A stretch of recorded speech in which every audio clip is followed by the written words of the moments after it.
Vamos a continuar con la siguiente plática, la doctora Ana Lucía. Si está por aquí, por favor, para que...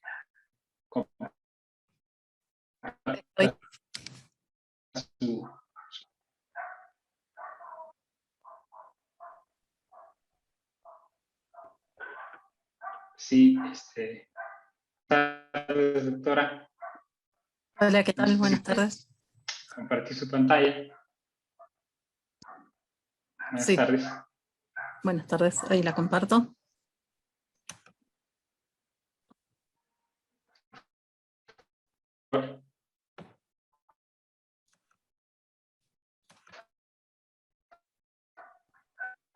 Participantes. Sí, estamos ahí. O sea, permítanme recordarles a los participantes que pueden ser esto con más detalles en la página oficial y en la Escuela de Física. Ahí está el enlace a la página oficial del evento y pueden seguir con más detalles. Entonces, vamos a continuar con la plática plenaria, con la segunda plática plenaria de la jornada de la tarde con la doctora Ana Lucía Poma. Es un gusto y un placer poder presentarla y que nos acompañe en este evento con un tema de mucho interés, ¿no? La plática tiene como nombre Aplicación de la física en medicina nuclear y diagnóstico por imágenes. La doctora Ana Lucía Poma se graduó de licenciatura en física en la Universidad Nacional de Córdoba, universidad donde también adquirió su grado de doctora en física. Tiene especialización en física médica, medicina nuclear. Actualmente labora en la Fundación Intecnus CNA en San Carlos de Bariloche, en servicio de medicina nuclear y diagnóstico por imágenes. Entre los proyectos de investigación de la doctora incluyen simulación de fuentes de IA 192 en braquiterapia de alta tasa de dosis para el desarrollo de un sistema de cálculo independiente y redundante, cuantificación de imágenes PET, CT para el seguimiento de tratamientos de radioterapia y quimioterapia, y estudio de parámetros cuantitativos de malignidad, benignidad en pacientes con no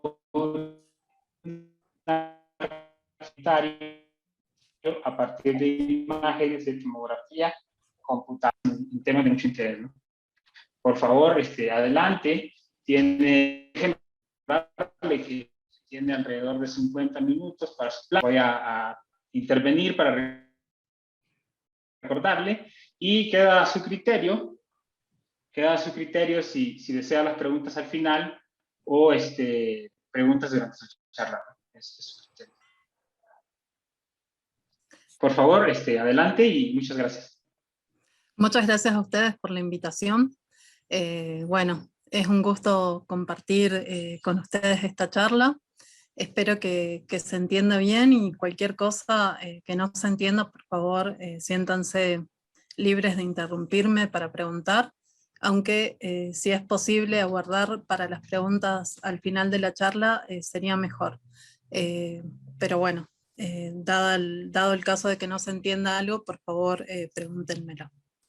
Bien, entonces, como recién dijeron, la charla va a tratarse de aplicaciones de la física en medicina nuclear y diagnóstico por imágenes.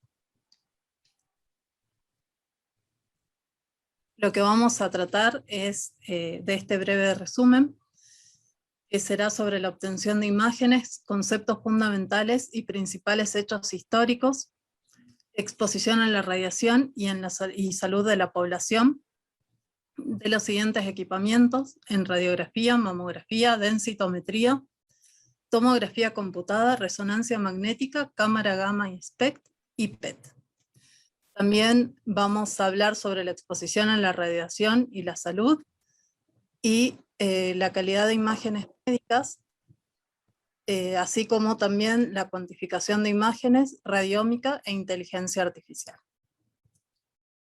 Entonces, supongo que todos debemos estar bastante al tanto de lo que es la cámara fotográfica y cómo imita al ojo humano.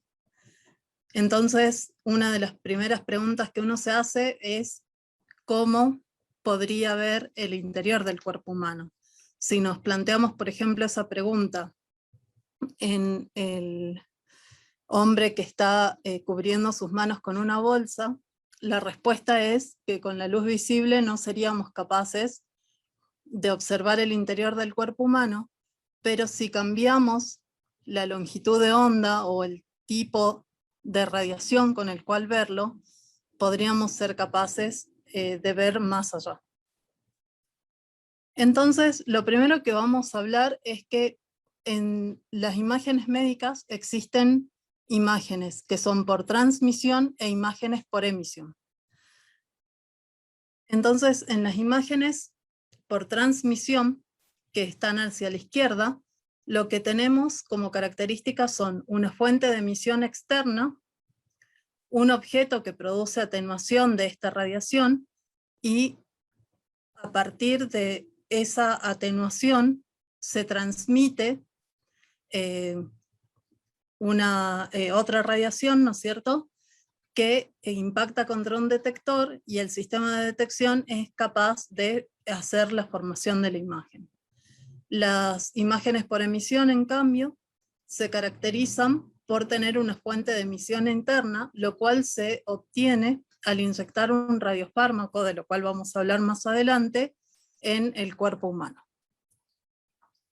Entonces, comencemos por quizás el tipo de imágenes más simples, que son las de radiografía, y dentro de lo que es la aplicación de rayos X convencional, tenemos la mamografía y la densitometría como imágenes especiales de esta técnica.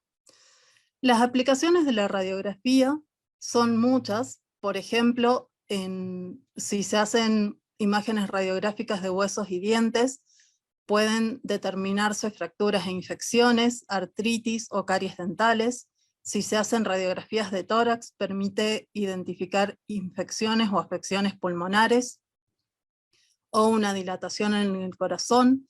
Y si se hacen radiografías de abdomen, por ejemplo, pueden detectarse problemas en el tubo digestivo o, por ejemplo, objetos tragados por niños. Por ejemplo, en el caso de que hayan tragado una moneda, es fácil de ver su localización con la radiografía. La mamografía tiene como aplicaciones el screening de cáncer de mama, es decir, buscar en mujeres de 40 años o más, a partir de la mamografía, si hay microcalcificaciones y si pueden ser malignas.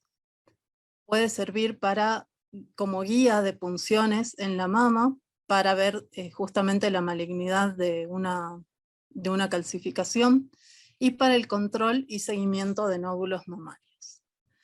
Por último, la densitometría permite detectar la posibilidad de tener osteoporosis, que es algo que naturalmente se da como proceso degenerativo del tejido óseo en personas mayores, y en sí esto está relacionado con el riesgo de fractura.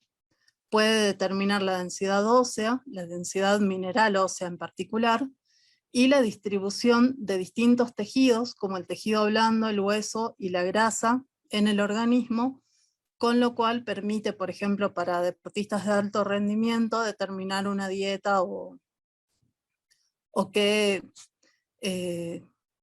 regiones del cuerpo debe tratar con mayor asiduidad. Entonces,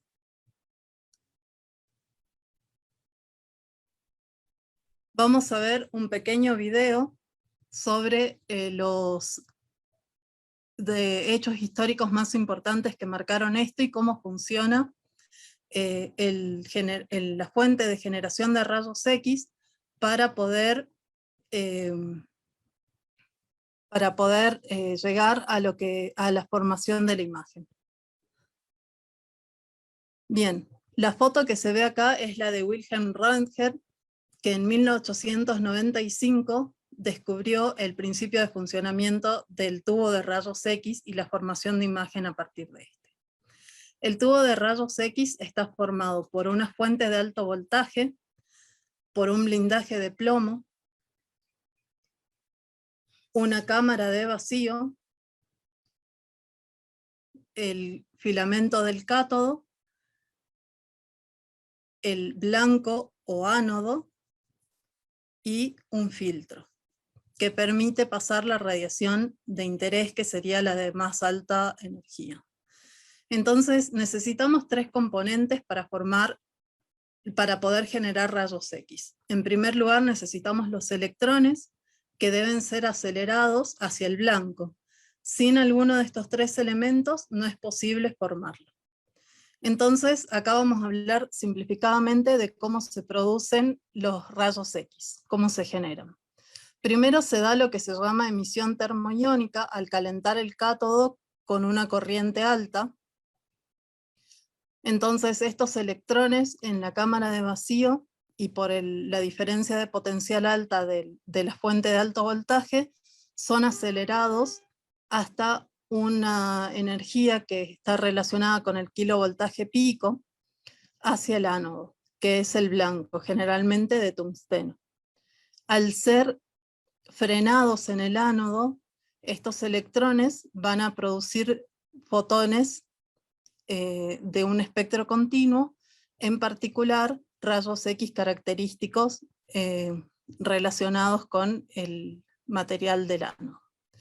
Debido a que estos electrones van a chocar con el ánodo en una dirección predefinida, generalmente lo que se hace es rotar el ánodo para que el blanco sea de mayor durabilidad. Acá podemos ver que a mayor miliamperaje, es decir, a mayor corriente del tubo, podemos obtener mayor cantidad de electrones y por lo tanto una mayor cantidad de rayos X.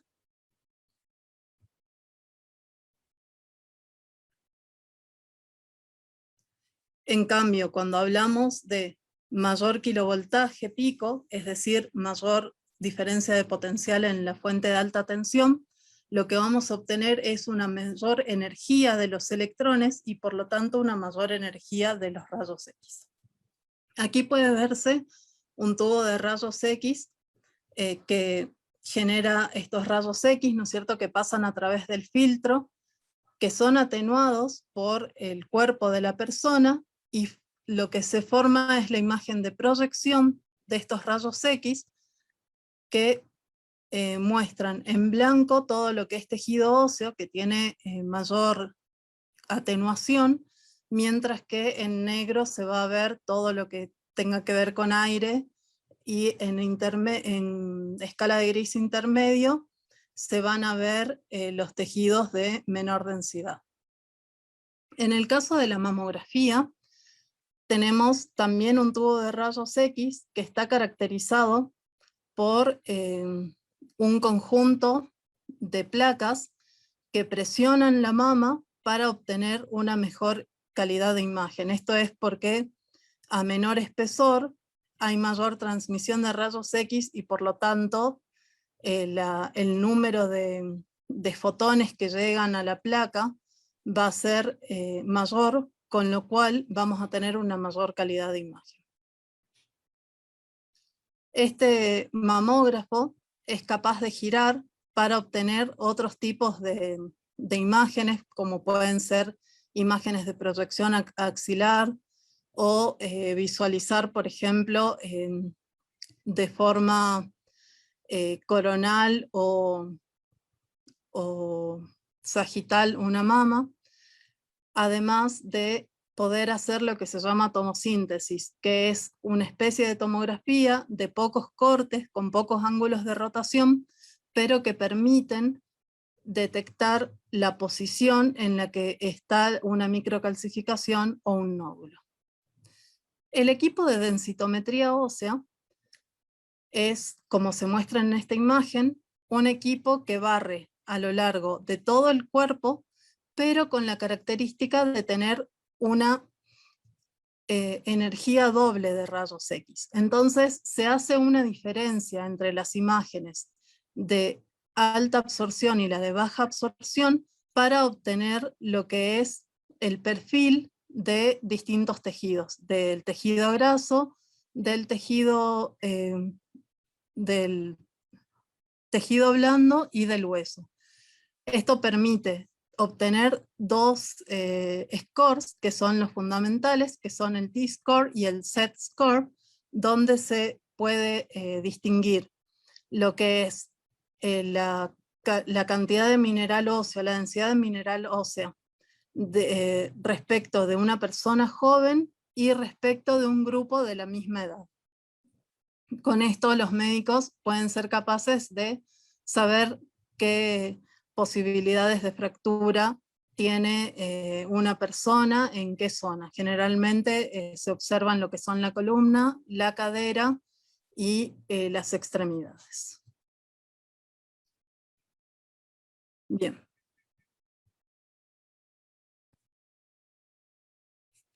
Luego tenemos como un mayor sistema de complejidad lo que es la imagen de tomografía computada, que es la primera imagen que se va a hacer si una persona tiene un accidente, si tiene trastornos musculares u óseos, si se presupone que la persona tiene un tumor o alguna enfermedad o una patología maligna, permite guiar procedimientos como cirugías, biopsias y radioterapia, detectar y controlar enfermedades y controlar la efectividad de determinados tratamientos.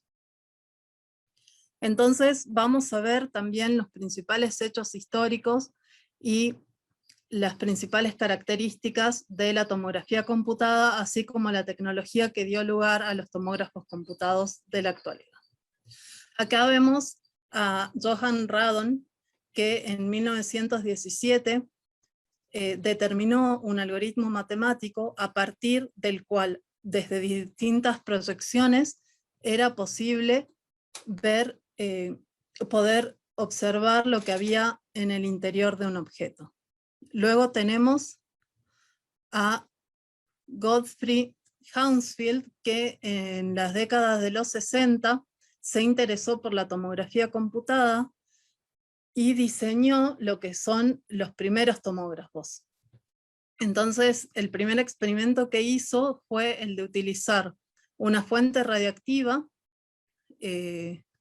con americio, y esta fuente radiactiva con un orificio, con un blindaje de plomo con un orificio, permitió obtener lo que se denomina un pinhole, que es un haz de radiación uniforme cilíndrico, que impactaba en un detector a partir del cual se podía determinar cuál era la transmisión de rayos X, gamma del americio, a través del objeto de atenuación. Y aquí se ve la primera imagen que obtuvo. Luego fue que utilizó un tubo de generación de rayos X con el mismo sistema de rotación y traslación para obtener una imagen de mayor calidad. Estas imágenes fueron obtenidas durante 9 días para ser procesadas en una computadora de la época de los años 60 por 2,5 horas y obtener esa calidad de imagen. Esta experiencia fue avanzando, a lo largo de los años, y con ello fue posible obtener otros sistemas de rotación y traslación que dieron origen a los primeros tomógrafos computados.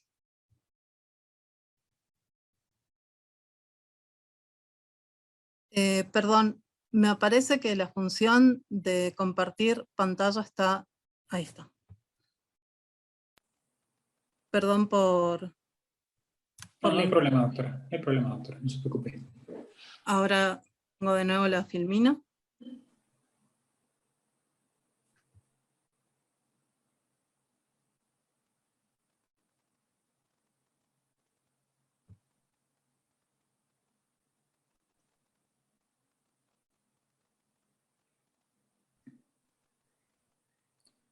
Perdón, no sé si pueden ayudarme, es como que no me está dejando compartir la pantalla. Ok. A ver, Intente de nuevo, por favor. Se voy supone de que tienen nuevo. los permisos. Listo, ya está, parece. Ahí está, perfecto.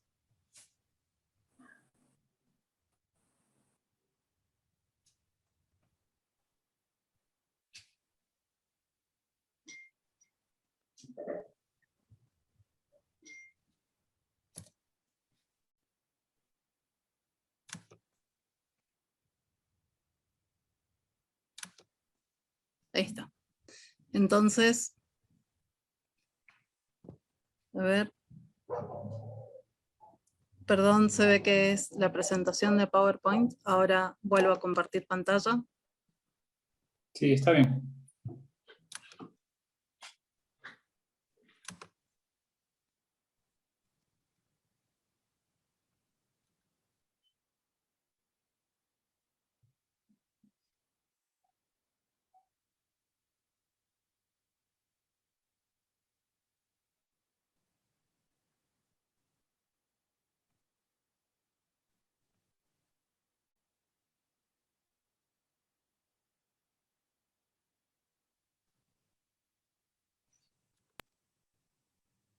Estamos viendo su presentación. Bien, perfecto.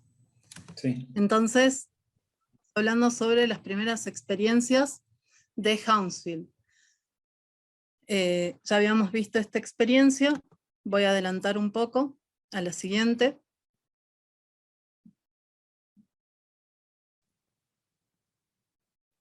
Bien, entonces con el mismo sistema de traslación y rotación, pero esta vez con una fuente de tipo pinhole, con una generación de tubo de rayos X, pudo obtener una mejor calidad de imagen, como se puede ver en esta imagen obtenida por Hounsfield. Siguieron avanzando con el sistema, creando mejores algoritmos para reconstrucción, y con eso fueron mejorando tanto el tiempo de adquisición de la imagen, como lo que fue el tiempo de reconstrucción de imagen. Entonces, si vamos rotando el cuerpo, o bien el sistema de detección y generación de rayos X a través del cuerpo, y superponemos estas imágenes en escala de grises obtenidas, lo que pudieron ver Logan y Shep en 1974 es que a partir de las ecuaciones de Radon y lo que sería la transformada inversa de Fourier, se podían obtener imágenes de mayor calidad con un menor tiempo de reconstrucción. Esto es el fantoma de cerebro que desarrollaron, y acá se puede ver con el mismo sistema de retroproyección filtrada cómo se obtienen distintas imágenes. Entonces, esto es lo que permitió llevar los experimentos de Hounsfield a hacer tomógrafos computados de uso médico. Acá se pueden ver las primeras imágenes que se obtenían. En este caso, como podemos ver, lo que hacen es una rototraslación del sistema de detección y generación de rayos X, con el tubo de rayos X, un colimador pinhole y un detector, y esto permitía obtener imágenes en algunos minutos, lo cual es mucho tiempo para los tomógrafos actuales, pero se podían ver patologías, por ejemplo, del cerebro, cosa que antes no era posible observar con la radiografía convencional. Acá se pueden ver las imágenes, eran de baja calidad con respecto a las imágenes que hay ahora, empezaron con 64 por 64 píxeles, y pasaron a lo que son los escáneres de segunda generación. En este caso el sistema es el mismo de rototraslación del sistema fuente detector, pero la diferencia es que se utilizó lo que se llama el fan beam.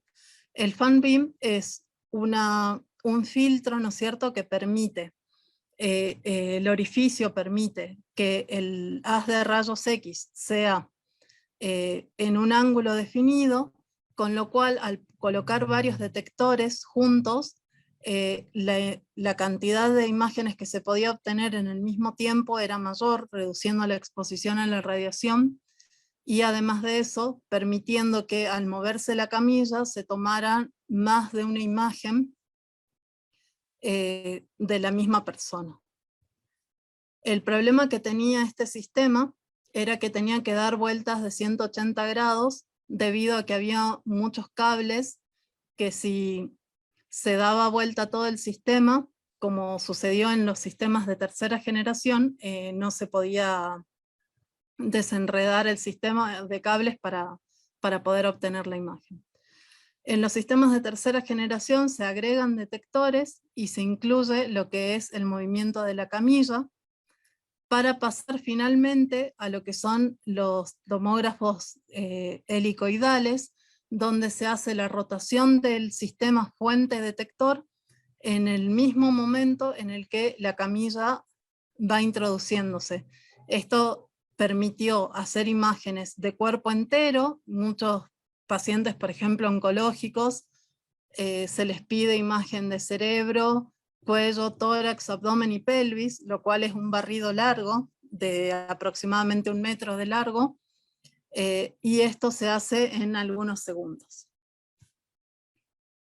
Bien. Entonces, veamos lo que son las imágenes por emisión. Las imágenes por emisión requieren, como habíamos dicho anteriormente, de la aplicación de un radiofármaco. Un radiofármaco es una molécula que se forma al unir un núcleo radioactivo con una molécula biológica o un fármaco. Por ejemplo, estos fármacos pueden ser, como se ve en la imagen, de yodo 131, de talio 201, de galio 67, de flúor 18, de tecnesio 99 metastable. Hay muchos núcleos radioactivos que se utilizan dependiendo de sus características de emisión, y además de eso, de acuerdo a la molécula con la que se marca este núcleo radioactivo, se pueden hacer análisis de distintos órganos, por ejemplo de riñones, de pulmones, de corazón, de huesos, tanto en diagnóstico como en terapia. Por ejemplo, acá tenemos algunos de esos radiofármacos más utilizados en lo que es cámara gamma y SPECT.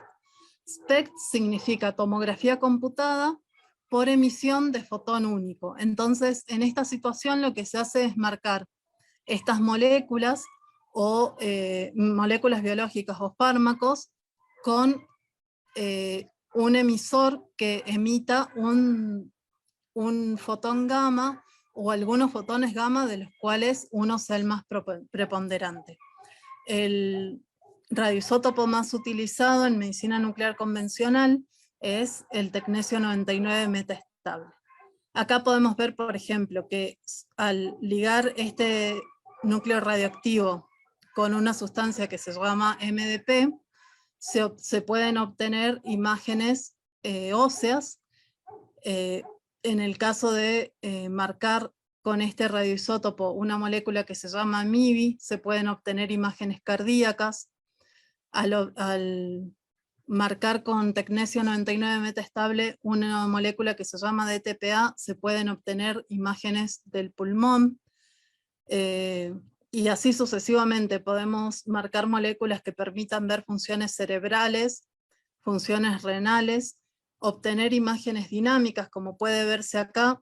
Si marcamos lo que es el riñón izquierdo y el riñón derecho, pueden observarse las curvas de captación y de eliminación del radiofármaco a través del tiempo, Y además permite la versatilidad de hacer imágenes tomográficas al utilizar el hecho de que girando, obteniendo imágenes proyectadas, al girar el detector, es posible obtener imágenes tomográficas. Entonces vamos a ver los principios de funcionamiento de la cámara gamma. Aquí podemos ver lo que es la cámara gamma. Como dijimos, en este caso el emisor es un emisor gamma, y lo que se observa es que hay un sistema de detección, generalmente es de iodouro de sodio, y lo que se ve es la ubicación de ese radionúclido, o sea, la biodistribución de ese trazador en lo que es la pantalla. Entonces, lo que vamos a ver es que tiene que tener un sistema de colimación, el cristal de centelleo, que en este caso es el iodouro de sodio, y los tubos fotomultiplicadores que transmiten toda esta información electrónica a la computadora para poder obtener lo que es la imagen. Los colimadores están hechos de plomo y lo que permiten es obtener una imagen a partir de los fotones que inciden de forma paralela al detector. Entonces, en el caso de no utilizar un colimador, los rayos no paralelos alcanzarían el sistema de detección y no se conocería de dónde el origen de esos fotones. En cambio, con colimador, los fotones que pasan hasta el sistema de detección son los que inciden paralelamente, por lo cual se conoce la biodistribución de ese radiofármaco en el organismo al obtener el número de cuentas, o sea, el número de fotones que impactaron en el sistema de detección. El cristal de centelleo, que en este caso es el iodouro de sodio, lo que hace es, a partir de ese fotón entrante y hacer mayoritariamente interactuar por efecto fotoeléctrico, emite fotones visibles que van a parar a un tubo fotomultiplicador, que lo que hace es generar una cascada de electrones que es susceptible de ser medida. El equipo de SPECT lo que tiene de particular es que, por ejemplo, acá estamos viendo un equipo con 2 detectores que están marcados como 1 y 2. Lo que tiene es mucha versatilidad de movimiento, y a partir de estos movimientos es capaz de hacer imágenes planares, imágenes en L que se denominan, como se va a ver en un segundo puesto el detector, ahí está, y esto permite hacer imágenes cardíacas, imágenes planares de centellograma, hacer imágenes, por ejemplo, de pacientes con poca movilidad, al poner los planos y contra la pared a los detectores, o diferentes situaciones, ¿no es cierto? Por ejemplo, si el paciente se acuesta y pone las manos sobre los detectores, es posible obtener imágenes de las palmas de las manos, y así sucesivamente. Bien. Luego tenemos la tecnología más avanzada de lo que son las imágenes por emisión, que es la tomografía por emisión de positrones, o PET por sus siglas en inglés. También podemos observar que hay distintos radiofármacos. Por ejemplo, acá estoy poniendo una imagen de lo que es el radiofármaco más utilizado en medicina nuclear PET, que es la FDG, que es un análogo a la glucosa, que se utiliza muchísimo para imágenes en oncología, pero también se puede obtener con fluoruro de sodio, imágenes de metástasis óseas, con fluorotimidina, otras imágenes, así como con PSMA, imágenes de cáncer de próstata. En el caso de la imagen PET, lo que se observa es que tiene mayor resolución espacial y temporal que las imágenes de SPECT, pero la radiofarmacia de PET es más compleja y se sigue desarrollando en la actualidad. Acá podemos ver un video de cómo es el concepto de la formación de imágenes PET. Inyectamos el radiofármaco al paciente. Este radiofármaco se distribuye por todo el organismo con preferencia, por ejemplo, en los tumores, en el caso de ser FDG, como es el caso del video. Para esto hay que esperar tiempo de aproximadamente 60 minutos para que se observe una mayor captación del radiofármaco por parte del tumor con respecto a lo que es tejido sano. Entonces, ¿cómo vienen las imágenes?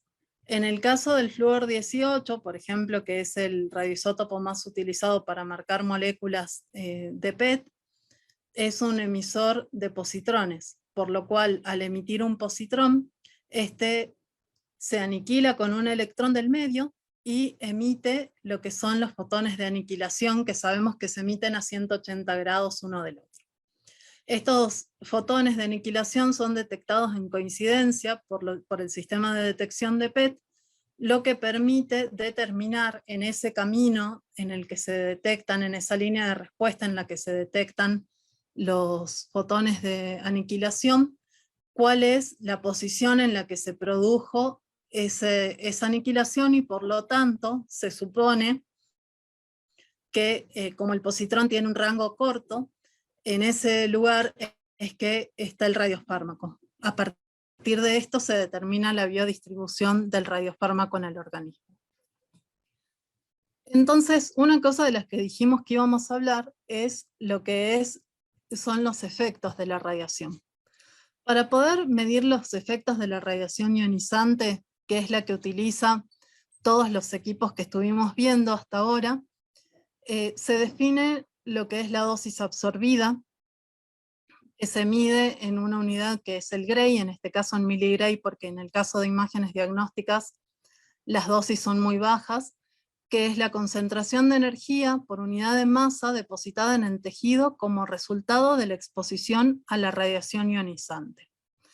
Pero esto nos habla mucho de la física de la radiación ionizante que estamos utilizando, y no tanto de los efectos que tiene en el organismo. Entonces se definió a partir del organismo de la ICRP lo que es la dosis efectiva, que es un valor calculado, medido en lo que se llama milisieverts, o sea, pasamos de grays a sieverts, y entonces estamos hablando de una unidad que tiene en cuenta el efecto biológico, y toma en cuenta estos tres factores. Por un lado, la dosis absorbida por todos los órganos del cuerpo. Por otro lado, el nivel relativo de daño de la radiación y la sensibilidad de cada órgano a la radiación. Por ejemplo, el cerebro tiene una menor sensibilidad que los pulmones. Entonces esto es tenido en cuenta. Acá se ve a la izquierda lo que son los efectos de la radiación en el organismo, y tenemos dos tipos de efectos, lo que son los efectos determinísticos y los efectos estocásticos. Los efectos determinísticos se dan ante grandes exposiciones a la radiación. Esto no tiene un sentido en lo que es la medicina nuclear o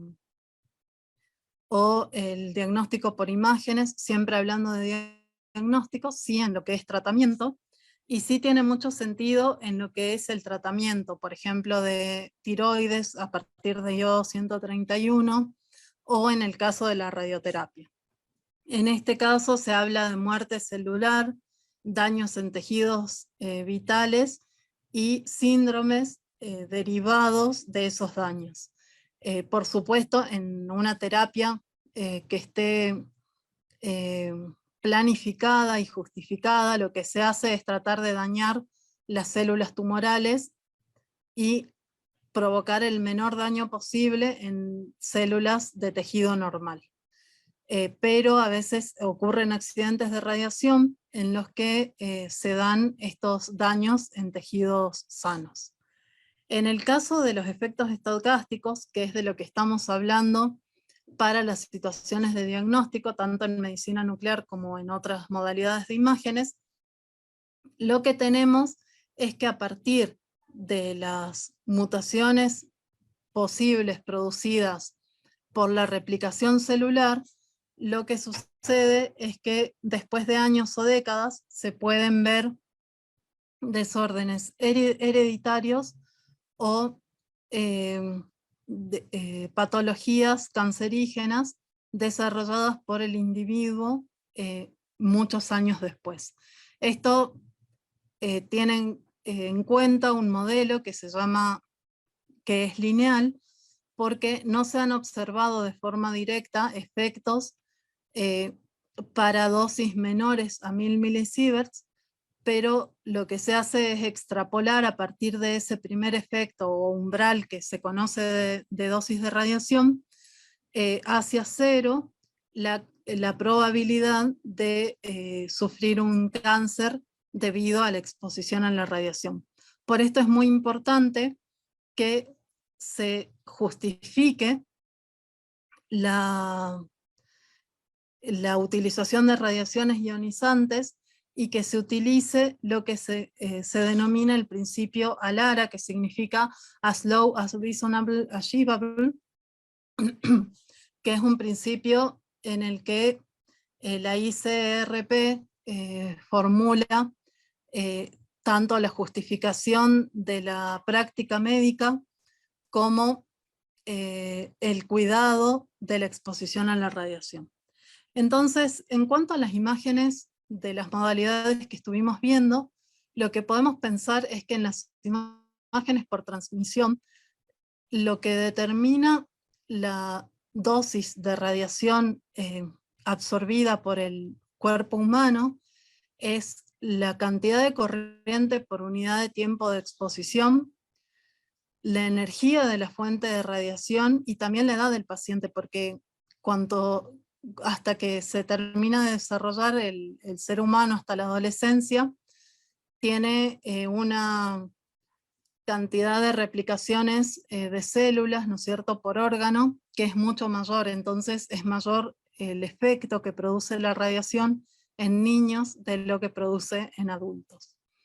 En las imágenes por emisión, en tanto, lo que va a determinar la exposición a la radiación va a ser la energía de la fuente de radiación, el tiempo de decaimiento físico, o sea, cuánto tiempo demora el flúor 18, por ejemplo, o cualquier radionucleído con el que se marca la molécula del radiofármaco, para tener un número igual a la mitad de núcleos que inicialmente se tenía. Y el tiempo de decaimiento biológico, que está relacionado con la eliminación del radiofármaco. También va a depender de la edad del paciente, por los mismos motivos anteriormente expuestos, la edad de las personas expuestas. ¿Y por qué acá hablo de personas expuestas? Porque en el caso de la imagen por transmisión, la fuente es externa, mientras que en el caso de las imágenes por emisión, como la fuente es interna, lo que sucede es que una vez que el paciente se retira de la institución, todavía no terminó de eliminar todo el radiofármaco, por lo cual hay exposición a las otras personas que están alrededor. Otras cosas que hay que tener en cuenta son la distancia y el tiempo de exposición de estas personas. A mayor distancia, menor radiación, y hay que limitar el tiempo de exposición. Por ejemplo, si un paciente se retira de un examen PET, lo que se le recomienda es que no esté en contacto con niñas y embarazadas hasta esa noche, que es el tiempo más o menos en el que se demora para eliminar el radiofármaco. Como decía, los principios de la radioprotección que se pueden encontrar en el documento ICRP 103 están relacionados con la justificación del uso de radiaciones, que esto es lo que va a dar el médico, la optimización de las exposiciones y la limitación de la dosis. En estos dos temas es que podemos interactuar los físicos, porque podemos definir parámetros de adquisición de imágenes tales que se optimice el protocolo, ya sea, por ejemplo, utilizando imágenes helicoidales de tomografía computada, reduciendo la cantidad de corriente si no es necesario aplicar una corriente muy alta porque es un niño, reduciendo el kilovoltaje, o aumentándolo en el caso de que la persona a la que se desee exponer a la radiación sea muy grande, y otros parámetros que podemos determinar, así como recomendar tanto a los médicos que se haga el barrido lo más corto posible, o sea, de lo necesario solamente, así como hablar sobre los principios de radioprotección con todo el equipo, ¿no es cierto?, técnico y médico de la institución. Acá podemos ver algunas dosis de radiación efectivas aproximadas. Lo que podemos ver es, por ejemplo, en el caso de hacer una radiografía de columna lumbar, la exposición a la radiación es comparable a la radiación natural de fondo que recibe una persona en 6 meses, mientras que en la tomografía computada podemos tener radiaciones comparables a 10 días de radiación natural de fondo, 6 meses o 3 años, y en medicina nuclear aproximadamente 3,3 años. Hay que tener en cuenta que en la actualidad, en la medicina nuclear, los tomógrafos son híbridos, por lo que además de hablar de la imagen de medicina nuclear con el radiofármaco, estamos adicionándole la imagen de tomografía computada. 5 minutos, doctora. Perfecto. La resonancia magnética lo que permite evaluar es todo lo que sea tejido blando con una resolución muy alta. Por ejemplo, acá vemos lo que son las estrellas de las imágenes de resonancia magnética, que son las imágenes de cerebro y de médula, y lo que podemos ver es que además se utilizan las imágenes de resonancia magnética en el caso en el que el tejido predominante sea el tejido blando, como por ejemplo el caso de abdomen y pelvis, imágenes de hígado, imágenes inflamatorias del intestino, problemas cardíacos, etc. Acá vamos a pasar rápidamente el video de resonancia magnética, en el que se basa en los principios desarrollados por Bloch en 1940, que utilizan los protones de hidrógeno y la frecuencia de oscilación de precesión de estos protones para hacer las imágenes. Se utilizan debido a que hay mucha cantidad de hidrógeno en el cuerpo, tanto en las moléculas de carbohidratos como de grasas y de otros elementos. Lo que vamos a ver a continuación es que en el caso de que un protón que tiene su spin sea expuesto a un campo magnético externo, este spin trata de alinearse con el campo magnético, ya sea en la misma dirección y sentido como a 180 grados, que tiene una mayor energía. La precesión de estos átomos de hidrógeno tienen una frecuencia que es proporcional a la frecuencia al campo magnético. Y en el caso de cada tesla de campo magnético que tenemos en el resonador, en el equipo de resonancia, lo que vamos a ver es que la frecuencia aumenta en aproximadamente 42,83 Hz. Entonces, si ponemos todos los átomos, los núcleos de hidrógeno en la misma alineación para poder permitir una mejor visualización, lo que podemos observar es que al aplicarles lo que es un pulso de radiofrecuencia, la magnetización, que sería esta flecha verde que se ve acá, lo que va a pasar es que se desplace a 90 grados. Entonces, cuando esta magnetización se desplaza a 90 grados, lo que obtenemos es el fenómeno de resonancia en los protones de hidrógeno, y lo que tenemos es una magnetización neta transversal. Esta magnetización va a ir variando con el tiempo, y lo que tratamos de hacer en la resonancia magnética es medir cómo varía esta magnetización con el tiempo y ver si es posible a partir de esto discriminar distintos tejidos dentro del cuerpo.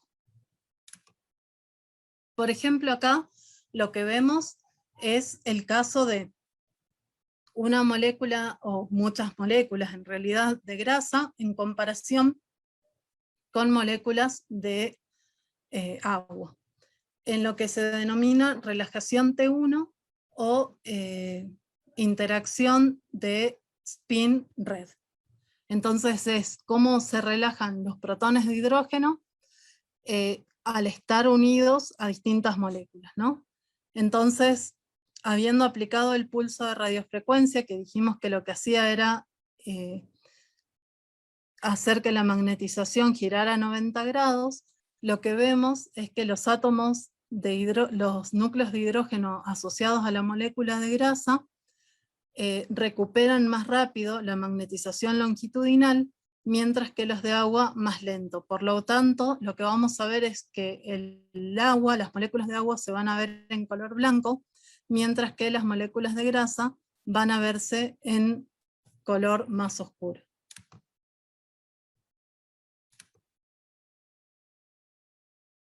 Para poder hacer lo que son los equipos de resonancia magnética, el primer experimento que se hizo fue colocar capilares de 1 milímetro de diámetro de agua en un capilar más grande que tenía agua deuterada, con lo cual, como el átomo de hidrógeno está ligado a un átomo de hidrógeno en el caso del deuterio, del agua deuterada, lo que sucede es que no produce una señal susceptible de ser medida en el caso de un resonador magnético.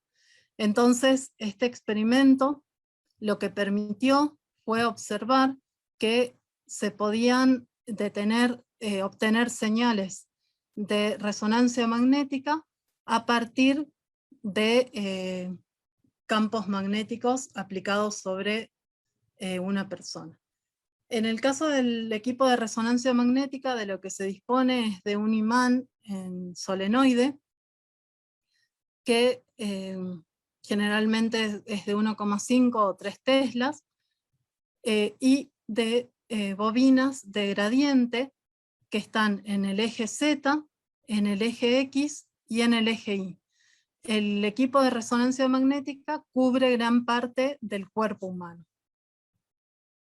Entonces, estos gradientes de campo magnético lo que van a permitir es obtener lo que son los valores en escala de grises de la imagen de resonancia magnética. Entonces, a partir de este gradiente de campo magnético que se observa en el eje Z, se puede definir el slice o corte de la imagen de resonancia magnética, debido a que todos los protones están girando en fase y a la misma frecuencia. Lo que se hace es, dentro de ese mismo corte o slice, obtener un gradiente de campo magnético en el eje Y, que produce una diferencia de fase, y luego un gradiente en el eje X de frecuencia, que permite que cada voxel, o sea, cada volumen de esa imagen tenga una diferencia de fase y una diferencia de frecuencia tal que permita obtener los datos de la magnetización en ese voxel, ¿no es cierto?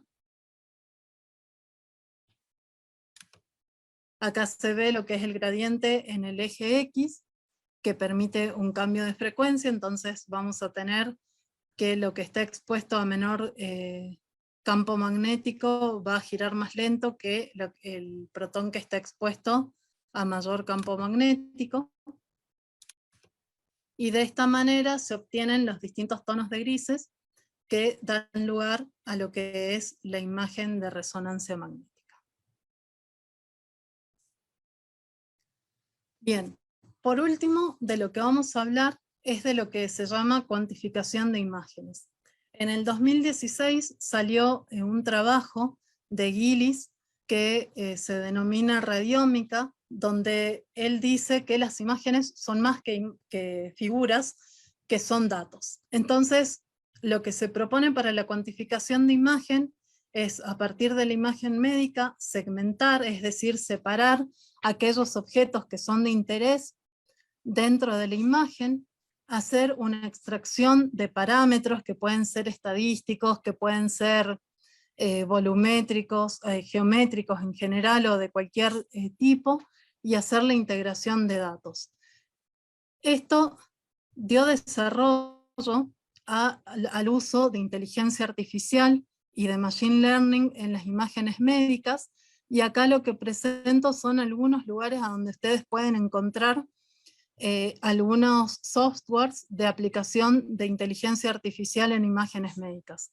Acá, por ejemplo, se ve lo que es la aplicación en imágenes cardiovasculares, en imágenes pulmonares, en imágenes mamarias o neurológicas.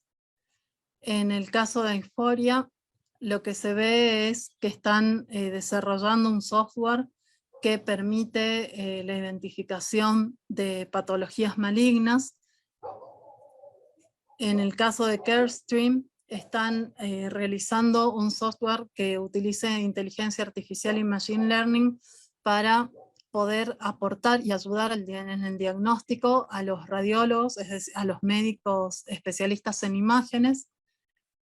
Y en el caso de la compañía de inteligencia artificial RAD, lo que permite es, a partir de imágenes de tórax, especialmente imágenes de parénquima pulmonar, definir lo que son, lo que es la malignidad o la futura malignidad que tendrían nódulos pulmonares solitarios, que es un trabajo de screening que también se está empezando a realizar, especialmente en pacientes mayores de 40 años con antecedentes de tabaquismo. Bien, eso es todo. Les agradezco por la charla y estoy abierta a que me hagan preguntas. Muchas gracias, doctora. Gracias. Tenemos chance para una preguntita. Estamos sobre el tiempo.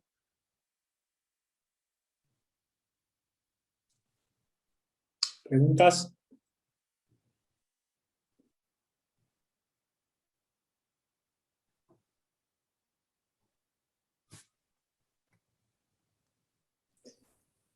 Por favor, adelante, Brian. Bueno, yo primero agradecer por la plática, realmente muy bonita la plática, muy completa, muy ilustradora desde el comienzo. Me llamó la atención el fármaco que inyectan para que de alguna manera los órganos sean más receptivos, ¿no? y pueda formarse una mejor imagen. Me hago la pregunta si también se utiliza algo similar a la hora de combatir un tumor, ¿no? Ya cuando es la fuente es otra, ¿no? ¿Hay algo similar o también o ya eso es contraproducente? No, en la actualidad, justamente, antes que nada, muchas gracias a ustedes por invitarme a la charla, me alegro que les haya gustado. Y sí, en la actualidad está muy de moda Theragnostics, que es hacer imágenes, por ejemplo, de SPECT o de PET, con una molécula que tenga cierta preferencia, ¿no es cierto?, por un órgano. Por ejemplo, para el cáncer de próstata, el lutecio 177 se utiliza para marcar moléculas de PSMA que van hacia la próstata, digamos, y hacia todas las metástasis de este cáncer, y y luego de hacer las imágenes para observar que la biodistribución sea la correcta, lo que se hace es utilizar el lutecio 177 para marcar PSMA con mayor cantidad de lutecio, y utilizar este radioisótopo no como radioisótopo de diagnóstico, digamos, sino para el tratamiento del cáncer de próstata. Y se están desarrollando en la actualidad muchos radiofármacos de este estilo. Excelente, muchas gracias. Y solo para agregar, en la formación, por ejemplo, de ustedes, los físicos médicos, también llevan ese ingrediente de poder trabajar en este tipo de productos y en el diseño mismo también de equipo, o estamos destinados a consumir lo que generan las grandes industrias. Generalmente se trabaja desde la física médica en lo que son los controles de calidad de equipos, el desarrollo de equipamiento y también en lo que es el desarrollo de fantomas para nuevos protocolos, desarrollar nuevos protocolos, etc. En la cuestión de radiofármacos, solamente participaríamos en la parte nuclear, ya que todo lo que es radiofarmacia está más relacionado con carreras como farmacia o bioquímica, que están más especializados en los procesos biológicos, ¿no? Muchas gracias. No, de nada. Acá dejo mi mail en el Gracias. chat por si alguien tiene alguna otra duda y quieren mandármela por mail o les interesa la física médica en el área o lo que quieran compartir, ¿sí? Ok, muchas gracias. Muchas gracias por su, No, por favor. su ofrecimiento Muchas y gracias a muchas gracias ustedes. por la plática, muy bonita. No sé si alguien Muchas más le gracias a gustaría hacer ustedes. una pregunta. Hay una Chuck, es pregunta la- por Luis. Facebook. Me parece que Ibelice había levantado la mano antes. Disculpe.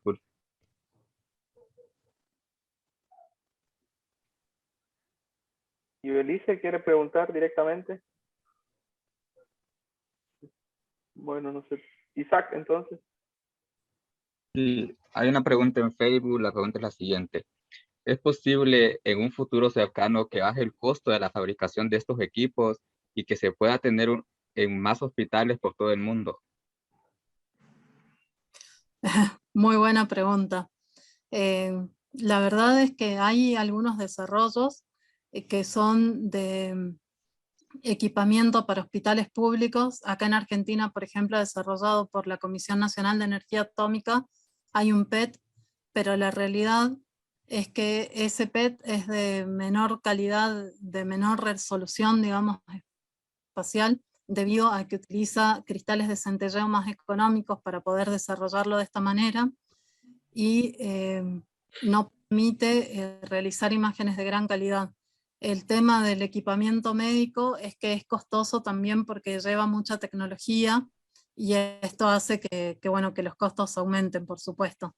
También se están desarrollando en China algunos equipamientos más económicos que lo que hacen es escanear todo el cuerpo del paciente a la vez, por lo cual, con lo cual permiten que se hagan, que se amorticen, digamos, los costos del equipamiento en menor tiempo, dado que se pueden hacer muchos más pacientes por hora, ¿no es cierto?, que en el caso de los equipamientos actuales. Ok. Tenemos Ok, otra muchas pregunta gracias. también de parte de Facebook, de José Simón Turnero. La pregunta es, ¿se ha planteado usar las computadoras cuánticas para la parte del uso de la inteligencia artificial? Sí, exactamente. Hay muchos desarrollos en este momento que están apuntando a la utilización de las primeras computadoras cuánticas en machine learning y en inteligencia artificial especialmente desarrolladas por grandes corporaciones médicas, ¿no? Como General Electric, Siemens, Philips. Pero además de eso hay mucho desarrollo también en GPU en este momento que está más disponible, ¿no es cierto? Y eso hace que los métodos de reconstrucción sobre todo sean cada vez más rápidos, con lo cual se demore menos en poder reconstruir las imágenes de distintos tratamientos y tener softwares más adaptados a lo que se llama diagnóstico por imágenes ayudados por computadoras, ¿no? Donde se les da a los médicos una serie de parámetros de, por ejemplo, malignidad y benignidad de nódulos pulmonares, y ellos a partir de esos datos pueden definir el diagnóstico del paciente. Perfecto. Muchas gracias a todos por las preguntas. Muchas gracias, doctora, por sus respuestas. Muchas gracias por su plática y agradecemos su tiempo, ¿no? y dedicado a este evento. Por favor, muchísimas